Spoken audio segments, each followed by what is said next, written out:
ॐ पयः पृथिव्यां पय ओखधिखोपयो दिव्यन्तरिक्षे पयोधाः पयस्वतीः प्रदिशः सन्तु मह्यं मा कामधेनुसमुद्भूतं सर्वेषां जीवनं परं पावनं यज्ञहेतुश्च पयः स्नानाय गृह्यताम्। भगवते श्रीसाम्ब सदाशिवाय नमः। पयः स्नानं समर्पयामि।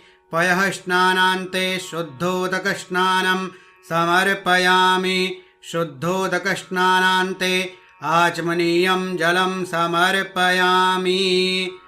ॐ दधिक्राब्णो अकारिखं जिष्णोरस्वस्य वाजिनः सुरभिनो